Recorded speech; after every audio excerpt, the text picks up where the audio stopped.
Bapak Ibu yang kekasih dalam Yesus Kristus, Shalom. Haleluya. Selamat hari Minggu, selamat beribadah.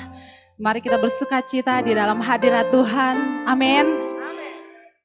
Mari kita bersatu dalam doa. Kita berdoa. Bapa, di dalam nama Yesus Kristus kami mengucap syukur dan berterima kasih Tuhan. Saat pagi hari ini kami boleh kembali berkumpul di tempat ini Tuhan. Kami boleh menaikkan puji-pujian kami, ucapan syukur kami kepada Tuhan. Sebab Tuhan baik dalam kehidupan kami. Terima kasih Tuhan Yesus. Saat ini Tuhan biarlah ibadah kami pagi hari ini boleh menyenangkan hati Tuhan. Boleh berbau harum di hadapan Tuhan. Dan biarlah setiap jemaat-Mu yang menyaksikan ibadah live ini Tuhan, dimanapun berada ya Tuhan. Tuhan Engkau tetap melawat, menilik Tuhan. Menjamah setiap hati. Terima kasih Tuhan Yesus. Terpujilah nama Tuhan. Berkati ibadah ini dari awal pertengahan hingga berakhirnya. Kami bawa di dalam nama Yesus Kristus. Haleluya. Amin. Ada sukacita Bapak Ibu Saudara. Amin. Mari kita bersukacita di dalam Tuhan. Haleluya.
pujian ini dengan sukacita.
Mari kita masuk dalam hadirat Tuhan lebih dalam lagi.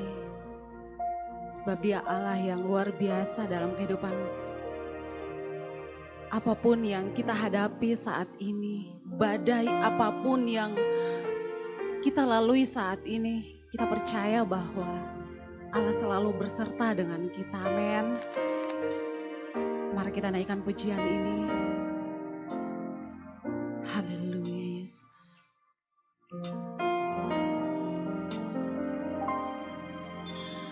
Lingkupiku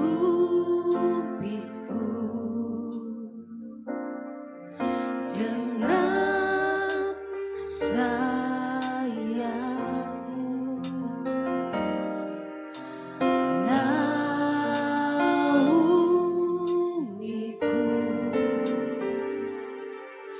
dengan kuasa-Mu.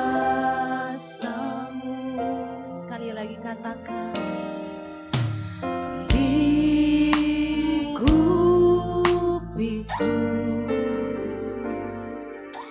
dengan sayapmu,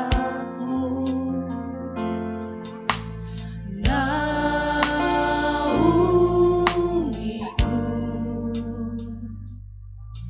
dengan kuasa-Mu. Mari angkat tanganmu, katakan, di saat badai bergelora, ku akan terbang bersamamu. Bapa, Kau Raja atas semesta, ku tenang sebab Kau Allahku. Haleluya.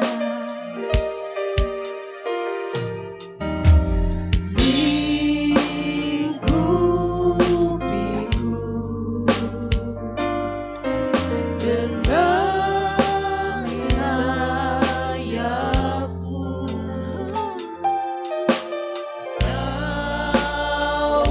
naungiku dengan kuasa-Mu. Sekali lagi katakan, lingkupiku dengan sayapmu,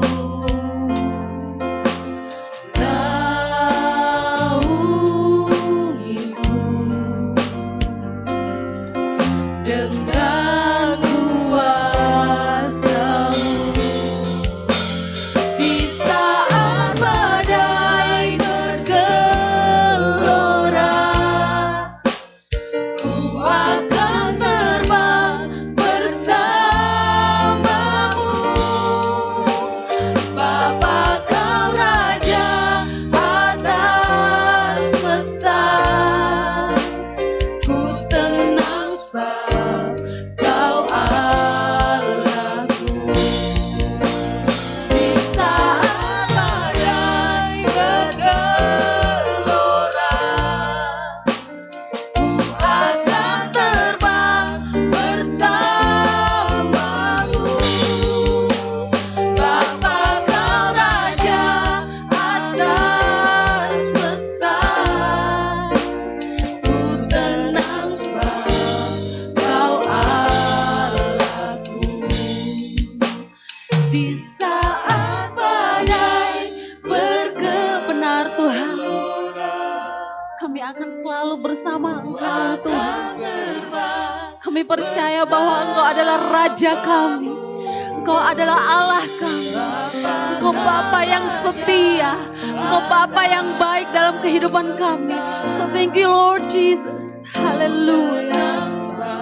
Sekali lagi katakan, sekali lagi katakan, di saat badai benar Tuhan, akan terbang bersamamu. Bapa, Kau Raja atas semesta, ku tenang sebab Kau Allahku. Ku tenang sebab Kau Allahku.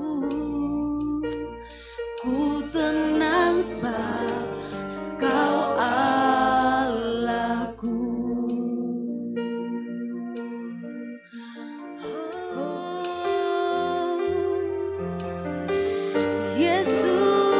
Yesus, Kau Allah kami, Kau Raja kami. Yesus, Yesus, kami aman bersamamu.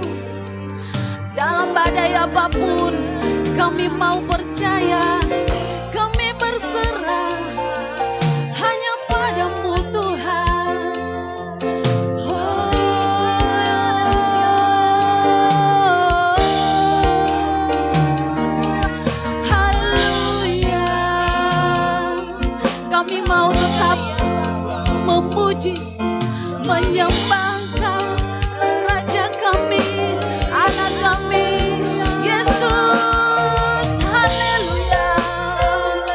kami naikkan penyembahan-Mu yang terbaik.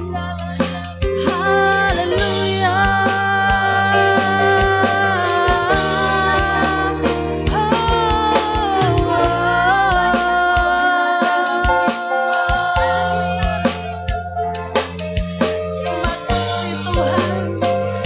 Terima kasih Yesus, kami bersyukur.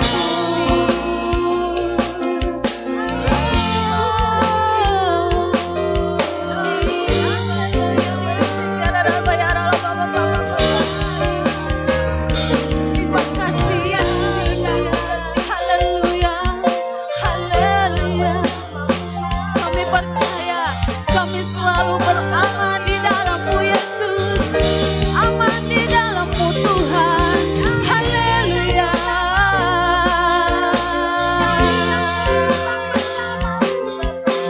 Yesus, Yesus, Engkau Raja kami, haleluya. Terima kasih Tuhan.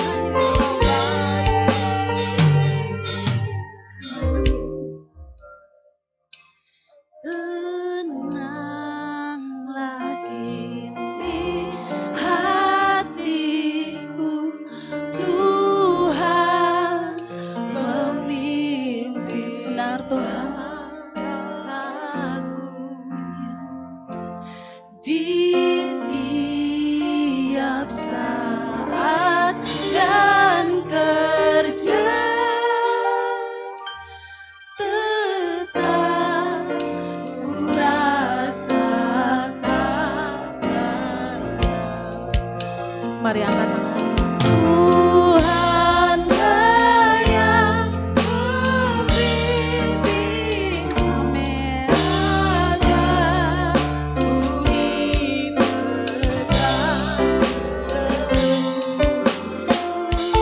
hatiku bersenang penuh, tanganku dipegang teguh.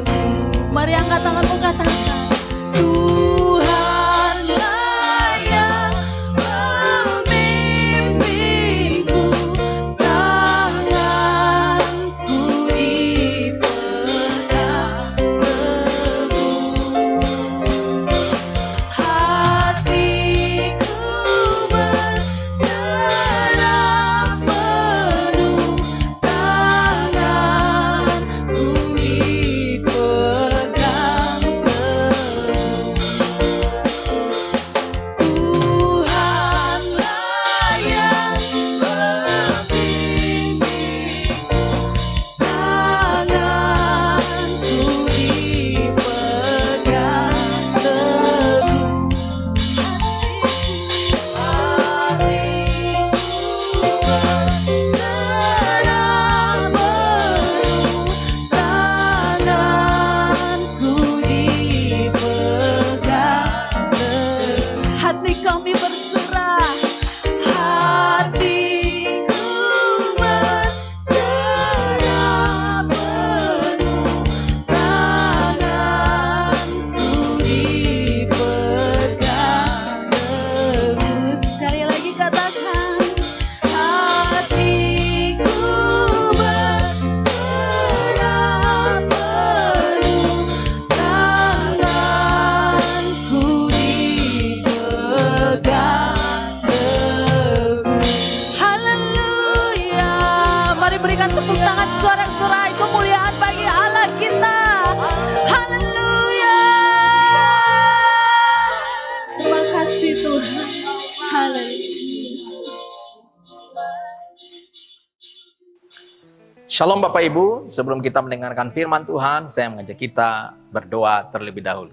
Mari kita berdoa. Bapak, kami bersyukur untuk hari ini di mana kami masih ada sebagaimana kami ada. Apapun keadaan kami hari ini, kami mau tetap bersyukur. Kami mau tetap meninggikan Tuhan di dalam hidup kami. Kami mau tetap menyembah Tuhan. Kami mau tetap percaya pada Tuhan. Sekalipun kami mengalami situasi-situasi yang tidak menyenangkan. Terima kasih Tuhan, saat ini kami rindu mendengarkan firman Tuhan. Kami berdoa supaya Tuhan berbicara bagi kami. Tuhan memberikan pengertian, pemahaman, pencerahan bagi kami, sehingga kami mendapatkan kekuatan lewat firman. Kami percaya ada kuasa di dalam firman. Terima kasih Tuhan Yesus, kami juga berdoa minta Roh Kudus menolong kami, untuk kami memahami semua yang Tuhan inginkan dalam hidup kami. Roh Kudus berbicara di pikiran kami, berbicara di hati kami, sehingga kami terus mengalami pertumbuhan dalam iman kami. Terima kasih Bapa, urapi kami semua, dan biarlah Tuhan berbicara bagi kami semua saat ini, dan kami membuka hati kami untuk bersama-sama kami menerima firman Tuhan saat ini. Di dalam nama Tuhan Yesus Kristus kami berdoa. Haleluya. Amin. Puji Tuhan Bapak Ibu, apa kabar kita semua? Saya berharap kita semua ada dalam keadaan yang baik, ada dalam keadaan yang dipelihara Tuhan, ada dalam keadaan yang tetap kuat, tetap kokoh, sekalipun saat ini kita sedang mengalami situasi-situasi yang tidak menyenangkan. Puji Tuhan, hidup kita manusia itu ditentukan oleh keputusan-keputusan dan pilihan-pilihan yang kita buat. Dan kita perlu memahami bahwa setiap pilihan itu memiliki resiko atau memiliki akibat. Entah itu negatif atau positif. Dan apa yang terjadi dalam hidup kita hari-hari ini, itu merupakan kumpulan dari keputusan-keputusan, pilihan-pilihan yang kita buat di masa lalu.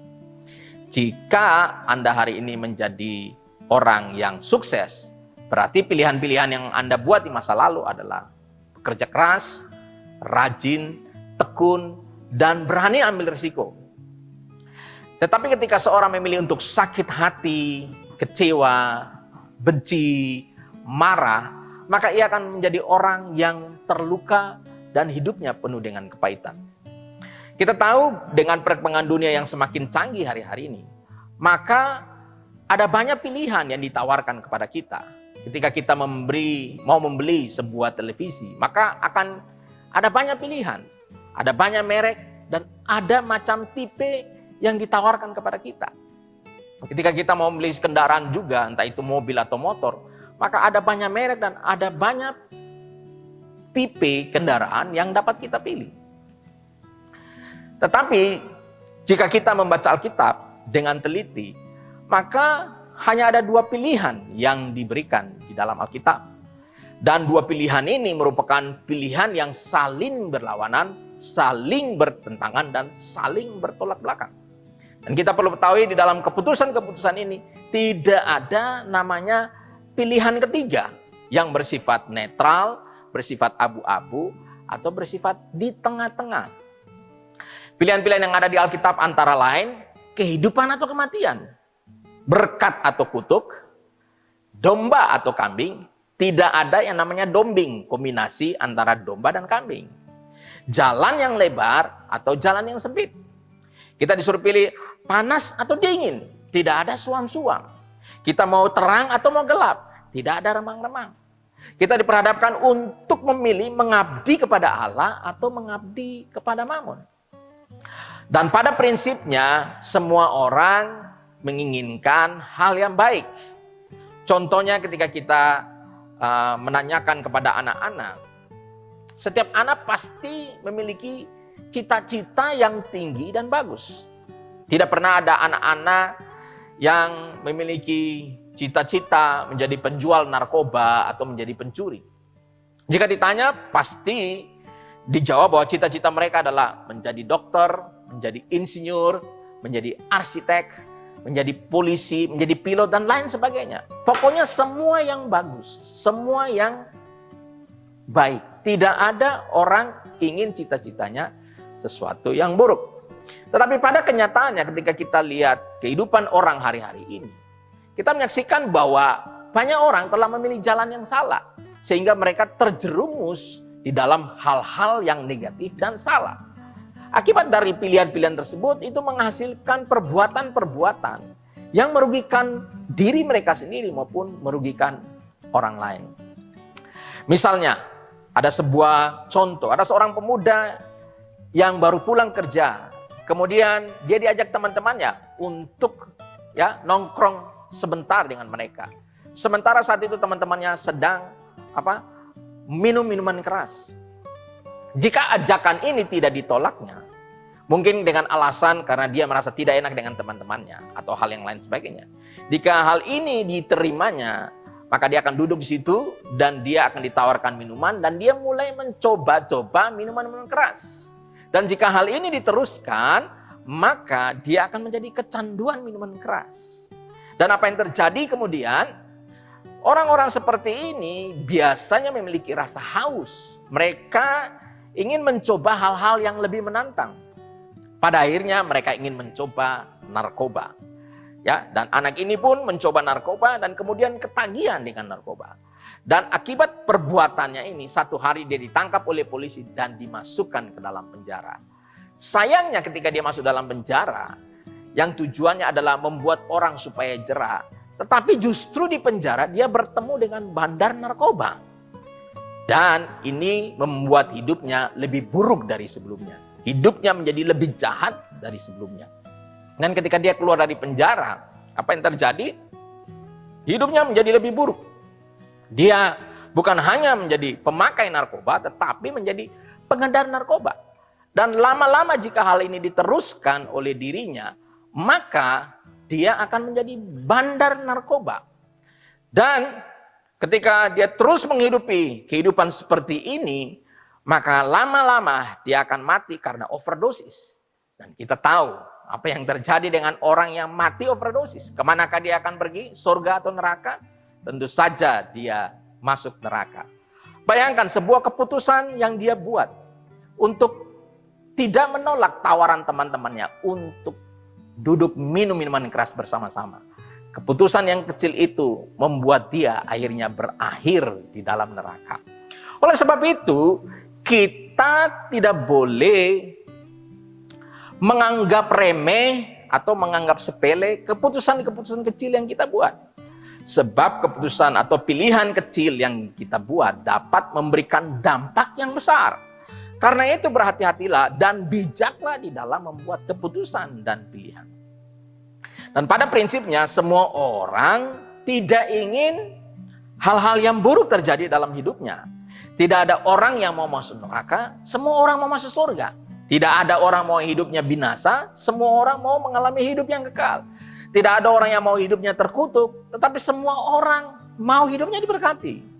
Tapi pada kenyataannya ketika kita melihat hidup seseorang, pilihan-pilihan yang dia buat, maka kita boleh katakan bahwa sesungguhnya pilihan dan keputusan yang dia buat hari-hari ini sedang membawanya menuju ke neraka, sedang membawanya menuju kepada kutuk di dalam kehidupannya.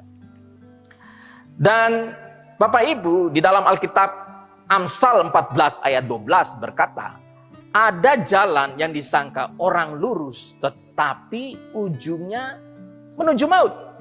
Ada jalan disangka orang lurus, mulus, tapi ujungnya begitu mengerikan, yaitu menuju maut. Artinya jalan-jalan yang seperti ini dianggap orang lurus, itu adalah jalan-jalan yang mudah, jalan-jalan yang mulus, jalan-jalan yang tidak ada tantangan, jalan-jalan yang tidak ada persoalan, tidak ada masalah, tetapi justru ujungnya menuju maut. Karena itu janganlah kita berpikir bahwa jalan yang mulus, mudah, tidak ada persoalan adalah jalan yang benar. Belum tentu. Justru Alkitab berkata kita harus hati-hati terhadap jalan-jalan tersebut. Sebab bisa saja jalan itu menuju kepada maut. Mari saya mengajak kita membaca firman Tuhan dalam Matius 7 ayat 13 sampai 14. Demikian firman Tuhan, Matius 7 ayat 13 sampai 14. Masuklah melalui pintu yang sesak itu, karena lebarlah pintu dan luaslah jalan menuju kepada kebinasaan. Dan banyak orang yang masuk melaluinya. Karena sesaklah pintu dan sempitlah jalan yang menuju kepada kehidupan. Dan sedikit orang yang mendapatinya. Setiap orang di dunia ini saat ini sedang berada dalam sebuah perjalanan. Setiap kita hari-hari ini sedang berada dalam sebuah perjalanan.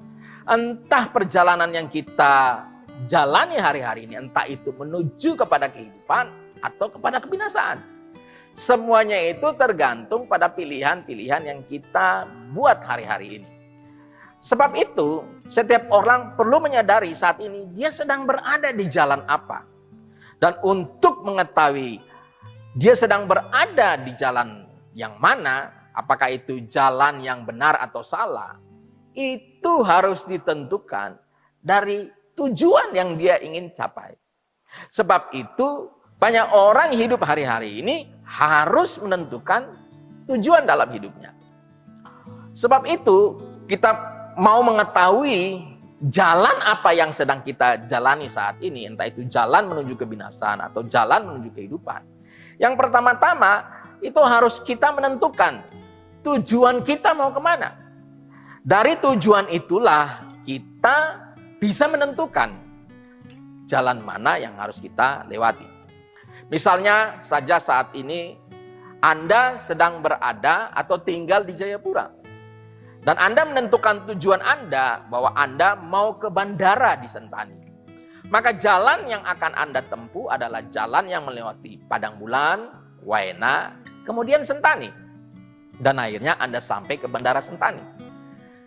Dan Anda tidak mungkin akan memilih jalan yang berlawanan dengan jalan itu. Kalau Anda mau menuju ke bandara Sentani, Anda tidak mungkin akan memilih jalan melewati Kota Raja, Skyland, Entrop, Hamadi, Argapura, Gajah Putih. Kalau Anda sampai di situ, maka tujuan Anda bukan ke bandara, tetapi tujuan Anda adalah pelabuhan kapal laut. Jika Anda memilih kehidupan, memilih jalan kehidupan, maka jalan menuju kehidupan itu adalah jalan yang tidak menyenangkan. Jalan yang sesak, jalan yang sempit, dan hanya sedikit orang yang melewati jalan itu. Dari apa yang kita baca tadi, ada dua pilihan yang harus dibuat, yaitu jalan menuju kehidupan atau jalan menuju kebinasaan. Dan jika kita memilih untuk menjalani jalan menuju kepada kehidupan, tujuannya adalah kehidupan, maka jalannya itu, pintu yang harus dilewati, jalan yang harus dilewati, itu namanya pintu yang sesak dan jalan yang sempit. Dan Alkitab mengatakan bahwa hanya sedikit orang yang memilih jalan ini. Kenapa demikian? Sebab jalan ini adalah jalan yang tidak populer. Jalan yang tidak diingini orang. Tetapi justru Tuhan Yesus menegaskan sebaliknya. Hanya sedikit orang yang memperolehnya. Hal ini berbeda dengan harapan banyak orang yang memiliki mentalitas murahan, instan, mau semuanya gampang atau mudah dilalui. Bapak Ibu, jika Anda mau menjalani hidup ini menuju kepada kehidupan, maka Anda harus menentukan jalan-jalan apa yang harus Anda pilih. Karena dari tujuanlah kita menentukan atau memilih jalan-jalan apa yang harus kita pilih.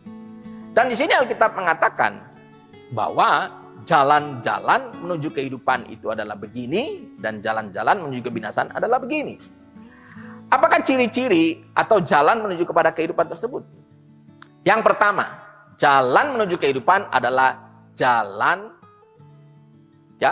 yang dengan pintu yang sesak. Ya. Jalan kehidupan adalah jalan yang sesak. Jalan menuju kehidupan sekali lagi adalah jalan yang penuh dengan kesesakan.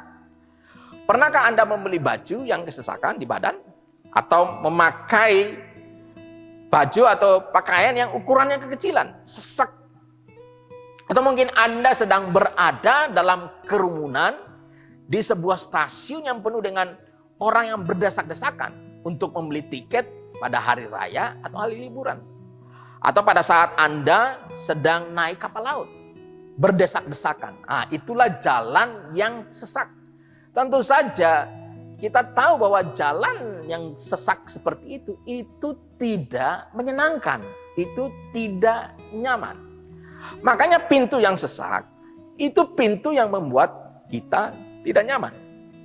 Jadi kalau saat ini kita sedang menjalani jalan-jalan yang tidak nyaman, bisa saja kita sedang menuju jalan kehidupan.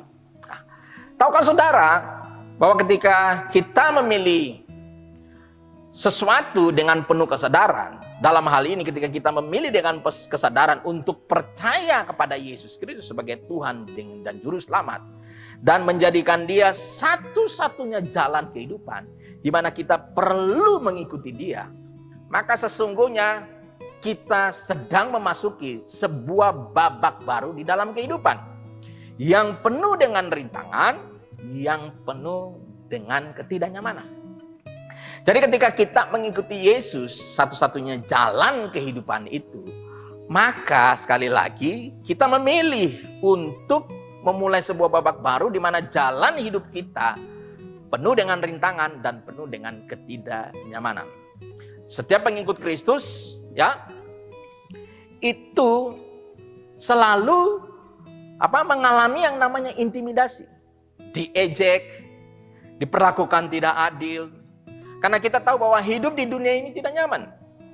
Tetapi jika kita mampu mengesampingkan keinginan-keinginan untuk hidup dalam kenyamanan diri, kita sudah berada di jalur yang benar. Dan jalan itu adalah jalan menuju kepada kehidupan. Misalnya saat ini, agar kita tidak tertular virus corona, maka hal yang harus kita lakukan adalah tinggal di rumah, kemana-mana kalau keluar rumah pakai masker, rajin cuci tangan, jaga jarak, dan ketika Anda berpergian ke satu tempat, ketika Anda pulang, maka Anda harus segera mandi dan menaruh baju Anda di tempat yang dimana langsung dicuci, seperti mesin cuci. Nah, tentu saja hal ini tidak menyenangkan, hal ini tidak enak. Tetapi kita harus melakukannya sekalipun kita tidak suka, jika kita mau mengalami kehidupan. Jika kita tidak mau tertular dengan virus corona, maka kita harus memilih jalan ini. Dan tentu saja banyak orang tidak menyukainya. Hari-hari ini jika Anda mengalami kehidupan yang penuh kesesakan, penuh kesulitan, maka jangan Anda merasa kecil hati. Justru Anda sedang berada di jalan yang benar menuju kepada kehidupan. Karena itu ketika Anda disakiti, difitnah, digosipin, maka jalan kehidupan yang Anda harus pilih adalah jalan mengampuni. Hal ini bertolak belakang dengan jalan kebinasaan. Kalau orang menuju jalan kebinasaan ketika dia disakiti, ketika dia difitnah, ketika dia digosip, maka dia akan membalasnya. Karena hatinya sakit, maka dia akan melakukan apa yang disukai oleh hatinya. Maka dia akan balas menyakiti, dia akan balas memfitnah, dia akan balas bergosip. Tentu saja berbeda dengan orang yang berada di jalan kehidupan. Ketika orang dalam jalan kehidupan, dia akan memilih mengampuni. Walaupun itu tidak enak. Walaupun itu tidak menyenangkan. Nah, jadi ketika kita memilih jalan kehidupan, maka ada banyak persoalan, ada banyak kesesakan, tantangan yang kita hadapi. Tentu saja tantangan-tantangan yang kita hadapi ini bukan akibat dari dosa atau kesalahan yang kita lakukan. Sekalipun memang Tuhan bisa pakai masalah yang timbul dari kesalahan atau dosa yang kita lakukan sebagai satu proses untuk mengubah hidup kita. Sekali lagi, jalan mengikut Tuhan itu tidak selalu mulus. Penuh dengan tantangan, penuh dengan rintangan, penuh dengan halangan. Semuanya ini bertujuan bukan untuk menghancurkan kita. Justru jalan ini adalah jalan di mana kita diproses untuk menjadi dewasa, untuk menjadi lebih matang, untuk menjadi pribadi yang siap dipakai Tuhan, siap diberkati oleh Tuhan dengan perkara-perkara besar. Karena kita menjadi orang yang bertanggung jawab, orang yang dewasa, maka Tuhan juga akan memberikan kepercayaan yang besar kepada kita. Jadi jika saat ini kita sedang memiliki masalah, kesulitan hidup, maka kita sedang berada di jalan yang benar. Jika tujuan dari kesesakan-kesesakan yang kita alami itu adalah membuat kita semakin bersandar kepada Tuhan, semakin bergantung dan mengandalkan Tuhan. Jadi Bapak Ibu, apapun yang kita alami saat ini yang tidak menyenangkan, ya mari kita melihat bahwa semuanya itu harus dilihat sebagai proses untuk membawa hidup kita semakin baik, semakin dewasa. Kita memiliki karakter yang makin berkenan kepada Allah. Jadi Ciri yang pertama dari jalan menuju kehidupan adalah jalan yang penuh dengan kesesakan. Jadi jangan menyerah ketika Anda sedang berada dalam kesesakan, jangan kecewa, jangan putus asa, tetapi tetaplah percaya pada Tuhan, berharap pada Tuhan, bergantung pada Tuhan. Maka Tuhan akan memproses kita dan Dia akan memberikan jalan keluar yang terbaik bagi setiap masalah kita. Itu hal yang pertama. Hal yang kedua, jalan menuju kepada kehidupan itu jalan yang sempit. Nah, jalan yang sempit. Pada dasarnya kita semua tidak menyukai yang namanya sempit. Kita tidak suka rumah yang sempit, kita tidak suka ruangan yang sempit, kita tidak suka tempat parkir yang sempit. Semuanya itu bukanlah harapan kita. Sebab yang kita inginkan adalah jalan yang lebar, rumah yang luas, ruangan yang besar, tempat parkir yang luas. Inilah yang kita rindukan. Nah, di dalam menjalani kehidupan ini, banyak orang pun ingin segala sesuatu itu luas, lebar. Artinya dia boleh melakukan apa saja yang diinginkannya. Ya, prinsipnya semua orang itu memiliki hasrat untuk hidup dalam kebebasan menurut keinginannya. Dia tidak boleh dibatasi. Dia tidak boleh dibatasi dia makan apa saja, dia minum apa saja. Dia tidak boleh dibatasi. Dia tidak boleh dibatasi untuk apa saja yang dia rindukan, cita-citakan, ambisi-ambisinya, dia tidak boleh dibatasi. Ya, dia tidak mau tunduk kepada otoritas dan kuasa Allah. Nah, ini adalah ciri-ciri orang yang hidup tidak mau berjalan di jalan yang sempit. Dia tidak mau dikendalikan, dia tidak mau diatur, dia tidak mau taat kepada firman Tuhan, dia tidak mau mematikan keinginan dagingnya. Yang dia lakukan adalah memuaskan hawa nafsu. Apa yang dilihatnya, apa yang dipikirkannya, itulah yang dia lakukan. Ketika dia mau beli sesuatu, dia tidak bertanya dulu pada Tuhan, apakah memang saya harus beli ini? Apakah Tuhan berkenan saya melakukan hal ini? Ketika dia mau melakukan satu hal yang lain, dia tidak bertanya, apakah Tuhan rindu atau berkenan kepada dia melakukan hal tersebut? Ini ciri-ciri orang yang hidup seenak-enaknya.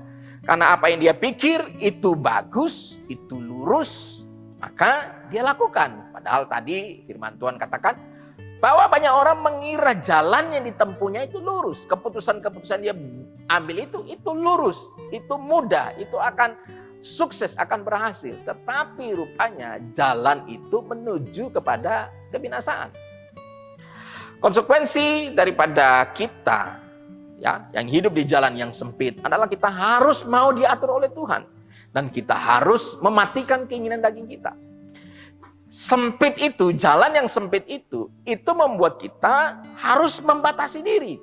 Itu membuat kita tidak bebas, merdeka untuk melakukan apa saja yang kita inginkan. Dan saudara, jalan yang sempit ini adalah jalan kebenaran. Inilah jalan mengikuti Yesus. Inilah jalan pertobatan, inilah jalan pikul salib, dan jalan menyangkal diri.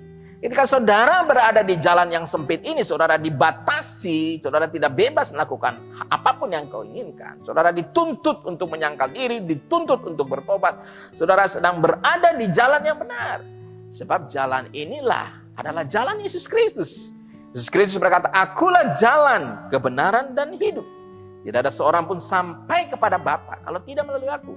Jika saudara mau sampai kepada Bapa, maka saudara harus mengikuti jalan yang telah Yesus jalani. Engkau harus menjalani hidup yang telah Yesus hidupi. Dan engkau harus menjalani kebenaran yang telah Yesus jalani. Jadi inilah jalan yang ditempuh oleh Yesus Kristus. Dan kalau kita mau sampai kepada Bapa, kita harus meniru Dia. Kita harus mengikuti Dia. Dan jalan ini adalah jalan kebenaran. Jalan kerendahan hati. Jalan kekudusan. Jalan yang tidak kompromi dengan dunia. Inilah jalan yang penuh dengan ketaatan secara total kepada Allah. Dan orang yang melewati jalan ini telah menentukan bahwa kebahagiaannya adalah Tuhan. Sekali lagi, orang yang menempuh jalan kehidupan ini, dia tahu bahwa jalan itu sempit, dia harus membatasi semua keinginannya, dia harus fokus kepada satu hal. untuk mencapai tujuan dia, yaitu kehidupan kekal, maka dia harus menentukan bahwa kebahagiaannya itu adalah Tuhan. Kehormatannya adalah Tuhan, ada di dalam Tuhan. Tujuan hidupnya adalah memuliakan Allah, hidup berkenan kepada Allah, menyenangkan hati Allah, dan seluruh hidupnya dia gunakan untuk membela pekerjaan Tuhan habis-habisan dengan semua potensi, semua bakat, semua talenta, segala kepintaran, jabatan yang dia miliki, kekuasaan dia miliki, dan segala sesuatu yang dipercayakan kepada Tuhan di dalam dirinya untuk memperluas kerajaan Allah di muka bumi ini dan untuk memenangkan jiwa. Itulah jalan kehidupan. Memang jalannya sempit. Tujuan Anda hanya menyenangkan Tuhan. Tujuan kita adalah memuliakan Tuhan. Tidak ada tujuan lain. Tidak ada tujuan untuk membangga-banggakan diri. Tidak ada tujuan-tujuan lain. Tidak ada. Kita fokus hanya untuk menyenangkan Tuhan. Kita menjalani jalan yang telah Yesus lewati. Karena jalan yang telah Yesus lewati adalah jalan kebenaran. Dan jalan itu menuju kepada kehidupan. Dan jalan yang telah dilewati Yesus itu adalah jalan untuk melakukan kehendak Bapa dan menyelesaikan pekerjaan-pekerjaannya.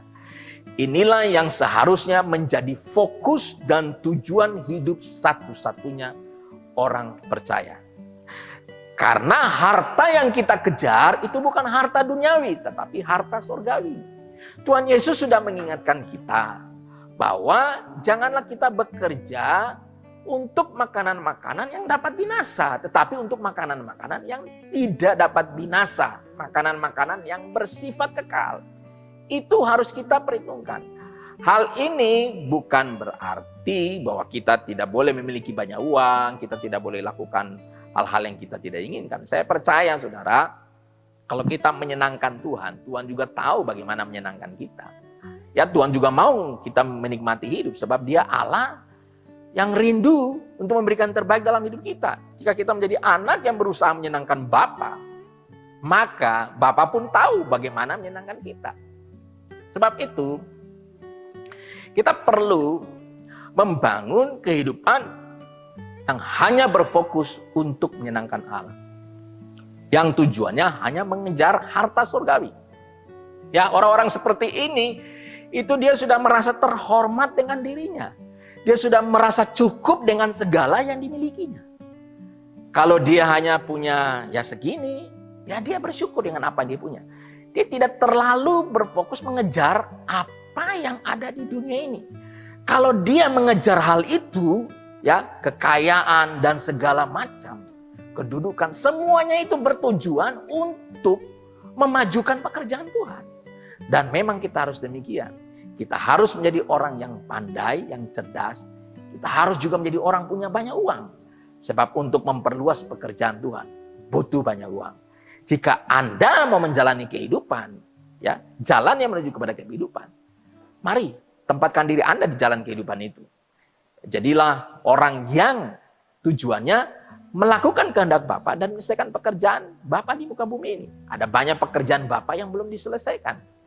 Makanya mari kita harus memfokuskan diri hidup kita. Kita menutup semua keinginan-keinginan yang tidak menyenangkan. Kita fokus kepada kehidupan yang hanya mau menyenangkan Allah.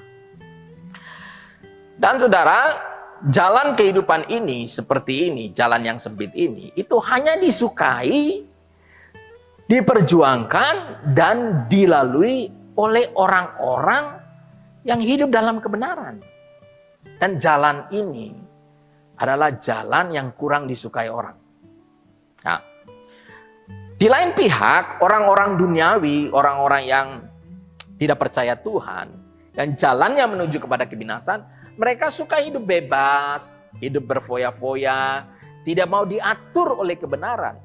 Ya, hal-hal yang mereka lakukan ini justru membawa mereka bukan menuju kepada kehidupan, tetapi menuju kepada kebinasaan. Karena hidup mereka penuh dengan keinginan-keinginan duniawi.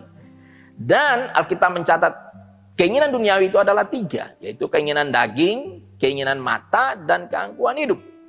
Keinginan daging itu berbicara tentang seks yang pertama.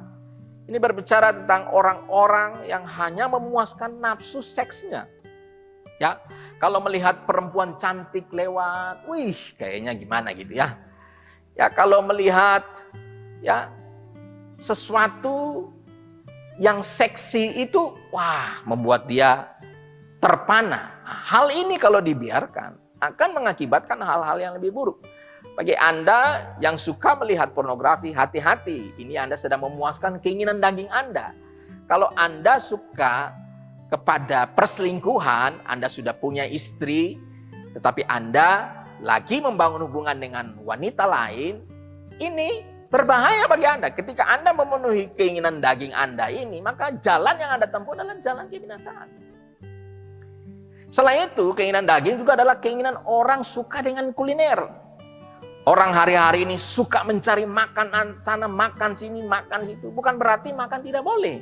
Tetapi di sini kita harus mengendalikan diri. Banyak orang selalu mau mencoba kalau ada rumah makan yang baru, dia mau coba untuk merasakannya. Bisakah Anda mengendalikannya? Bahkan yang paling sedih adalah begini. Orang kalau mengeluarkan uang untuk makan, dia tidak pernah hitung-hitungan. Tetapi ketika orang memberi untuk pekerjaan Tuhan, membantu orang-orang susah, dia selalu perhitungan. Ini kan lucu. Lalu orang yang hidup kayak begini mau masuk surga. Mana mungkin bisa masuk surga? Ya, sebab dari dalam hidupnya pilihan-pilihan yang dibuat itu bukan menunjukkan bahwa dia sedang berjalan di dalam jalan kehidupan. Dia sedang berjalan di jalan keinginan duniawi, keinginan daging yang hanya memuaskan keinginan diri sendiri. Karena itu Bapak Ibu, mari kita memperhatikan hidup kita. Apakah hari ini kita hidup hanya memuaskan keinginan daging kita? Oke. Hal yang kedua itu keinginan mata. Keinginan mata adalah ingin memiliki barang-barang yang dimiliki orang lain. Saudara sudah punya HP merek A gitu lah. Ketika orang punya HP baru, saudara mau pengen HP baru itu. Padahal yang saudara pakai sekarang ini masih cukup untuk memenuhi kebutuhan saudara dalam berkomunikasi. Anda tidak perlu memiliki HP yang canggih. Ya, yang hanya sekedar pamer, yang hanya sekedar mau supaya orang lihat saya punya yang baru, supaya orang lihat, wih ternyata orang ini hebat. Bukan seperti itu.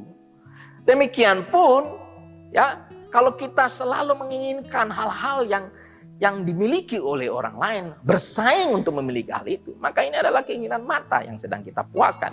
Apa yang kita lihat, kita mau mendapatkan hal itu. Apa yang kita amati, kita mau lihat. Makanya Bapak Ibu hati-hati hari-hari ini dengan iklan-iklan yang kita nonton di TV. Ada iklan-iklan yang memang baik. Ya memang Anda perlu membeli barang-barang itu. Tetapi ada iklan yang tidak perlu Anda beli. Banyak orang di rumahnya banyak barang yang sebenarnya tidak digunakan. Kenapa? Karena itu hanya untuk memuaskan keinginan matanya. Makanya Bapak Ibu hari-hari ini kita perhatikan. Hati-hati dengan mata Anda. Ketika Anda ke tempat, ke mall atau kemana-mana, ketika Anda melihat iklan di TV, hati-hati. Kita punya kamera yang bisa menjepret. Tek, wah ini bagus. Tek, wah ini bagus. Wah ini bagus. Lalu Anda punya keinginan untuk memiliki barang itu, padahal sebenarnya Anda tidak perlu. Sebenarnya dengan hidup Anda yang sekarang ini sudah cukup. Bahkan lebih dari cukup. Ketika Anda mau membeli barang itu, untuk apa? Nah, hal-hal ini yang memang tidak disukai oleh orang karena jalan ini ya hal-hal ya untuk hidup dalam jalan kehidupan yang memang tidak selalu harus mengikuti apa yang kita inginkan. Justru apa yang kita inginkan itu bertentangan dengan apa yang Tuhan inginkan. Seringkali demikian. Karena itu mari hati-hati dengan mata kita. Amin. Nah, hal yang ketiga adalah keangkuhan hidup. Ini berbicara tentang kesombongan, kebanggaan, merasa terhormat dengan barang yang kita pakai. Ada orang merasa terhormat, merasa bangga karena barang yang dipakai. Entah itu baju, entah itu jam tangan, entah itu HP, entah itu mobil, entah itu apa saja yang dia pakai. Dia merasa bangga, merasa berharga, merasa bernilai. Dia sedang membangun citra dirinya. Nilai dirinya ditaruh kepada barang-barang itu. Ini adalah keangkuhan hidup. Ada orang ya karena memiliki jabatan, memiliki gelar tertentu merasa angkuh sombong. Kamu tidak ada apa-apanya dengan saya. Tidak bisa demikian Bapak Ibu. Dan ini paling berbahaya adalah bagi orang-orang yang memiliki banyak uang. Karena orang-orang yang memiliki banyak uang, kecenderungannya adalah menganggap remeh, menganggap rendah orang yang tidak punya banyak uang. Atau punya uang lebih sedikit daripada dia. Kecenderungan gitu. Orang yang punya banyak uang, kecenderungannya tidak mau diatur. Dan orang yang punya banyak uang seringkali tidak menghormati Allah sebagaimana seharusnya. Saya kasih tahu Bapak Ibu semua. Semua yang kita punya, harta sebanyak apapun itu, di hadapan Tuhan tidak ada artinya sama sekali. Ketika Anda mati, Anda akan meninggalkan semuanya. Dan Anda tidak bawa apa-apapun ke alam baka nanti, ke dalam kekekalan nanti, ke dalam keabadian. Tidak bawa sama sekali. Makanya, mari kita tinggalkan cara hidup duniawi. Yaitu keinginan daging, keinginan mata, dan keangkuhan itu kita perlu tinggalkan. Saudara mesti rasa puas dengan apa yang kau punya. Engkau jangan terpengaruh merasa harga dirimu rendah, merasa harga dirimu tidak terhormat, karena engkau mempunyai barang yang tidak lebih mewah, lebih mahal dari orang lain punya. Santai saja, sebab yang menilai itu Tuhan, bukan orang. Dan kita harus lebih merasa ya takut kepada penilaian Allah daripada penilaian orang. Satu hari ya di sebuah desa tinggal seseorang yang sangat bijaksana. Dan saking bijaksananya orang ini, semua penduduk kampung selalu meminta nasihat kepada orang ini ketika ada masalah. Ketika orang-orang punya masalah, entah masalah keluarga, masalah pekerjaan, masalah apapun, akan selalu datang minta nasihat kepada orang bijaksana ini. Lalu berita tentang orang bijaksana ini terdengar sampai ke negeri yang jauh. Ada seorang anak muda rindu untuk mendapatkan ya hikmat daripada orang bijaksana karena dia punya masalah. Dia mau datang mencari tahu orang bijaksana itu seperti apa. Dia mau lihat dan dia juga mau belajar daripada orang ini untuk menjadi orang yang bijaksana. Lalu dia sampai di kampung tersebut. Ya tentu saja semua orang kampung mengenal orang bijaksana ini. Lalu ditunjukkan rumahnya. Ketika anak muda ini melihat rumah orang bijaksana tersebut, dia heran. Rumahnya hanya sebuah gubuk. Ya. Dan ketika masuk ke dalamnya, orang tua ini ya sudah berambut putih ini, dia tidak memiliki banyak barang. Hanya meja, kompor, piring, ya mangkok, gelas, secukupnya. Sangat sedikit yang dia punya. Lalu ditanya kepada orang tua ini, Bapak, kenapa Bapak hanya memiliki barang-barang ini? Kenapa Bapak punya peralatan ini sangat sedikit? Lalu orang bijaksana ini tanya kepada anak itu, lalu barang-barang apa juga yang kau punya? Dia bilang ya bahwa barang saya ini sedikit, sebab saya ini sedang merantau, saya dalam perjalanan, saya dalam mengembara ke sini. Saya adalah seorang musafir yang ke sini, yang berjalan untuk mencari Bapak. Barang-barang saya semuanya ada di rumah saya. Lalu orang tua tersebut, orang bijaksana ini menjawab anak muda itu bahwa demikian pun saya di dunia ini hanyalah mengembara, hanya menumpang, hanya ya orang asing, musafir di dunia ini.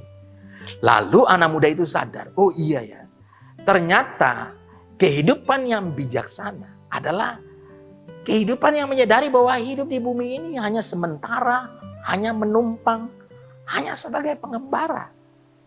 Jadi kita tidak harus mencari sesuatu mati-matian untuk kita peroleh di bumi ini. Ini sekali lagi bukan berarti bahwa kita tidak boleh punya banyak uang, kita tidak boleh punya barang-barang yang mewah, yang bermerek, bukan. Tetapi kita mesti tahu filosofi apa, atau tujuannya apa, motivasinya apa kita memiliki barang itu. Kalau kita memiliki barang itu hanya untuk kesombongan diri, hanya untuk harga diri, itu salah. Tetapi kalau kita mempunyai barang-barang tersebut untuk memuliakan Allah, untuk mendukung pekerjaan Tuhan, itu adalah benar. Itu berarti Anda sedang berada di jalan kehidupan. Sekali lagi, jalan kehidupan, jalan menuju kehidupan adalah jalan yang sempit. Sedangkan jalan yang lebar di mana orang mau melakukan segala sesuatu sesuka-sukanya, itu jalan menuju kebinasaan. Ciri ketiga dari jalan menuju kehidupan adalah bahwa jalan menuju kehidupan adalah jalan yang hanya sedikit orang yang mendapatinya. Jadi tidak banyak orang yang mendapatkan jalan kehidupan ini. Dalam Lukas 13 ayat 23 dan 24 berkata demikian. Dan ada seorang berkata kepadanya, Tuhan, sedikit sajakah orang yang diselamatkan? Jawab Yesus kepada orang itu, berjuanglah melalui pintu yang sesak itu.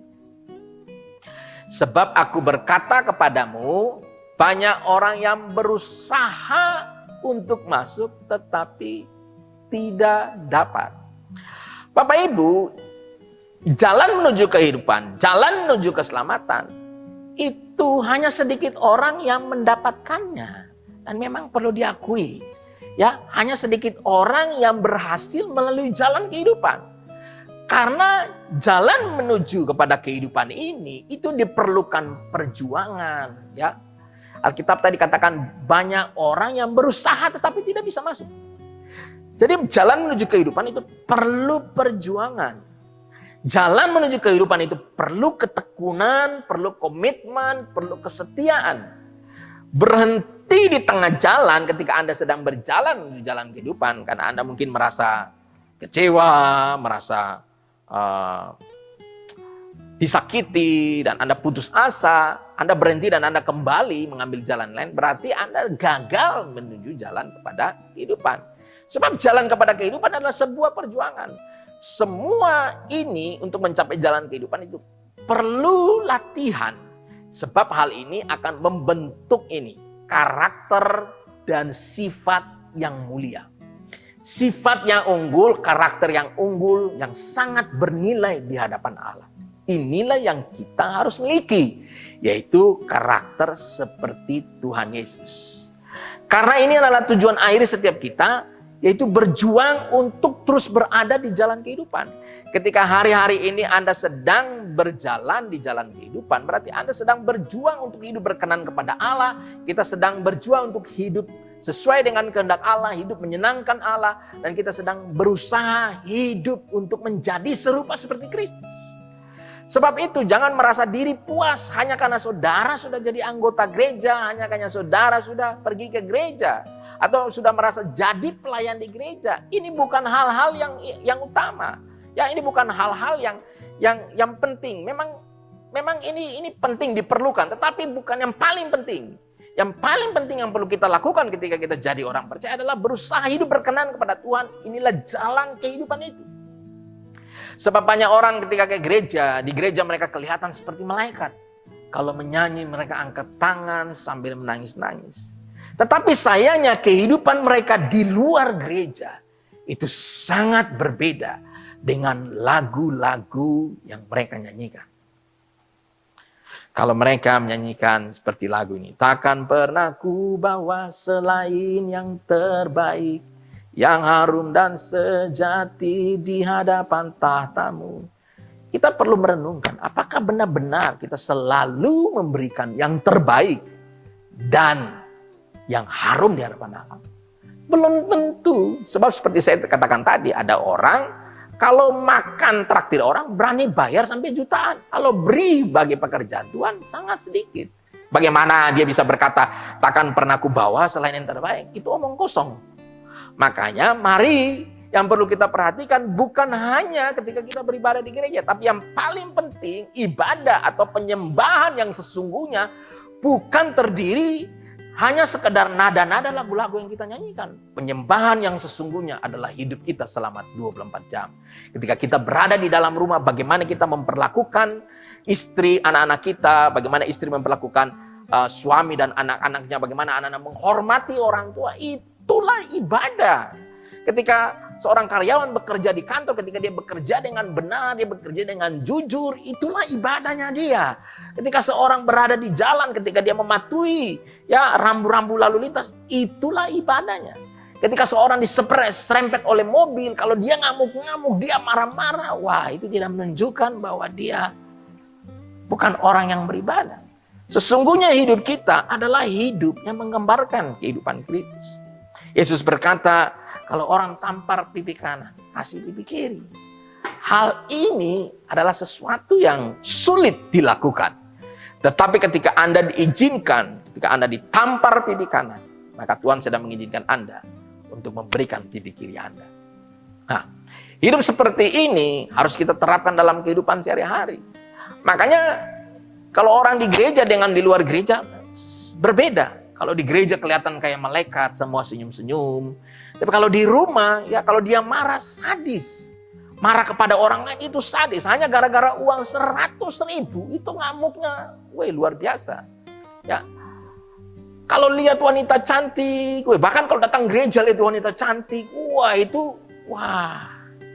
matanya melotot. Ini salah. Kalau orang kerja cari uang, banting tulang sini sana, kerja luar biasa. Waktu diajak ibadah, tidak punya waktu.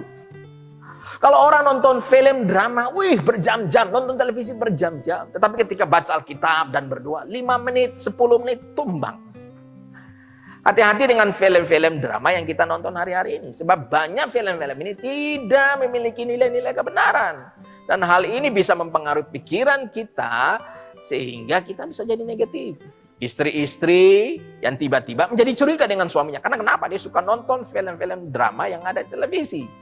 Karena dia melihat, terjadi perselingkuhan, perceraian. Makanya dia berpikir, suaminya kesini-kesini, jangan-jangan sampai dia berselingkuh. Nah, hati-hati dengan tontonan Anda. Tapi anehnya banyak orang punya waktu berjam-jam nonton TV, waktu berjam-jam buka media sosial, entah itu Facebook, Instagram. Ini tidak salah, tetapi kalau itu hanya berjam-jam menghabiskan yang tidak ada gunanya, tidak memberikan dampak kekekalan di dalamnya, maka itu adalah sia-sia. Mari Bapak Ibu, kita perlu melihat hidup kita. Jadi, mari kita jadikan kekristenan bukan sambilan, bukan sampingan. Ya, kita harus menjadikan Kristen yang utama. Makanya ketika kita baca Alkitab, bukan karena kalau ada waktu, kalau kita mau berdoa, nanti kalau ada waktu baru kita berdoa. Nggak bisa begitu. Kalau kita jadikan saudara kekristenan demikian, berarti Anda sedang berada di jalan, bukan menuju kepada jalan kehidupan. Kalau Anda menjadikan jalan kehidupan itu adalah jalan pilihan Anda, maka Anda harus berjuang sungguh-sungguh. Menjadikan kekristenan, iman yang sedang Anda jalani, kepercayaan yang sedang Anda jalani hari ini, sebagai satu tujuan yang benar yang harus Anda perjuangkan. Kalau orang tidak mau berusaha memperbaiki diri, dan dipikirnya, nanti masih ada waktu, kita bisa berubah, nanti satu saat bisa berubah dengan sendirinya. Bapak Ibu, mari kita mulai belajar berubah dari sekarang. Ada banyak sifat-sifat jelek yang harus kita perbaiki. Mulai saat ini. Jangan pikir masih banyak waktu, masih nanti bisa berubah. Tidak bisa. Justru semakin kita tunda untuk berubah, justru kita semakin tidak bisa dirubah oleh Tuhan. Karena kenapa? Sudah keras. Karena itu, mari kita perlu untuk merubah diri kita. Ada banyak sifat-sifat yang jelek, yang menyakitkan hati Tuhan, yang menyakitkan orang-orang lain. Perlu kita tinggalkan. Jangan jadi orang yang berbuat jahat pada orang lain. Ya. Karena itu Bapak Ibu, hanya sedikit orang yang berhasil melalui jalan kehidupan ini. Kenapa? Perlu perjuangan, perlu usaha keras, perlu mati-matian, perlu serius, perlu sungguh-sungguh untuk menjalaninya. Ketika Anda berada di dalam jalan kehidupan menuju kepada kekekalan, maka Anda perlu perjuangan yang sungguh-sungguh. Memang berat, memang sangat berat. Tetapi pada satu hari ketika Anda mengalami kehidupan kekal, maka Anda akan melihat bahwa ternyata beratnya, pedihnya, sakitnya perjuangan saya di muka bumi untuk berjalan dalam jalan kehidupan tidak ada artinya sama sekali jika dibandingkan dengan kehidupan kekal, kebahagiaan kekal, sukacita kekal yang saya nikmati. Tetapi ketika kita berada nanti di dalam kebinasaan kekal, dalam kematian kekal, di dalam neraka, maka semua orang akan berkata, bahwa semua kesenangan, semua kebahagiaan, semua kenikmatan dunia adalah menipu. Sebab semuanya itu menghasilkan kesengsaraan, penderitaan yang kekal, yang dialami. Dan itu sekali masuk dalam kekekalan, tidak bisa kita keluar dari sana. Sebab itu, selama kita masih hidup ini, sadarilah hari-hari ini saudara sedang berada di jalan yang mana.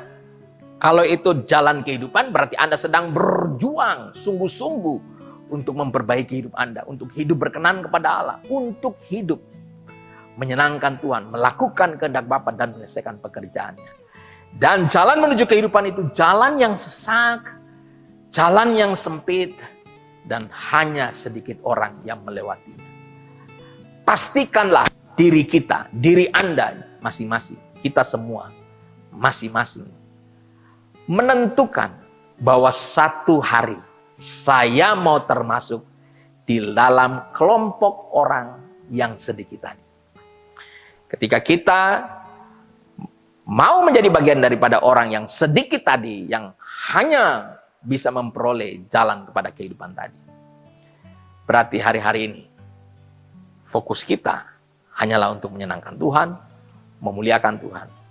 Berusaha sungguh-sungguh untuk meninggalkan keinginan-keinginan duniawi, kesenangan-kesenangan duniawi, keinginan-keinginan dosa, dan mulai bertanya kepada Bapa, apakah hal yang menyenangkan Bapa? Apakah hal yang berkenan pada Bapa di surga?